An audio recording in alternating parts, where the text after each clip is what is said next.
En fait, il faut qu'on reprenne un petit peu la genèse des politiques culturelles. Moi, je suis arrivée en poste à la fois en tant qu'adjointe et vice-présidente dès 2014. Et dès 2014, on a mis en place des états généraux de la culture. On savait qu'on allait se lancer dans l'aventure capitale européenne, mais vous savez qu'on est en 2014. Pour 2028, il va falloir un petit peu tester, en tout cas, les envies des Clermontois. Et les états généraux ont mobilisé très largement. On a eu plus de 3000 contributions et très vite est revenue la place de la jeunesse. Et on avait décidé dans ce mandat, et en tout cas c'était le souhait d'Olivier Bianchi, de mettre la jeunesse au cœur du dispositif politique de la ville de Clermont.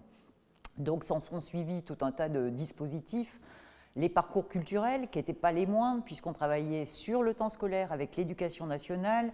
L'idée c'était de se dire que chaque jeune du CP au CM2 allait croiser toutes les grandes disciplines artistiques, la musique, le théâtre, le spectacle vivant, l'architecture, le patrimoine, tout ça en travaillant avec des partenaires clermontois, la comédie scène nationale, la scène de musique actuelle, le théâtre, opéra et le centre lyrique, et tout ça sur le temps scolaire avec un professeur qui choisit finalement comment il va, de quelle couleur va se faire son année, et on part là-dessus. On vient de recevoir de la part du ministère de la Culture et de l'Éducation nationale le label 100% EAC, l'éducation artistique et culturelle.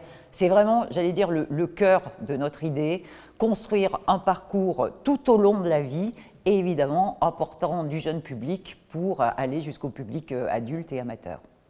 En 2015, quand on se déclare candidat première ville, d'ailleurs, à anticiper presque sur 2 mandats, on a porté cette aventure, on se dit que effectivement, les jeunes de demain, les jeunes nés en 2015, ils auront 13 ans, ils seront ados en 2028, et puis tous ceux qui sont en scolarité, il y a près de 9000 enfants dans les 70 établissements que compte Clermont entre école primaire et école maternelle, et ces enfants-là, ce sont eux qu'il faut sensibiliser à la candidature. Donc ça a été une évidence pour nous de dire,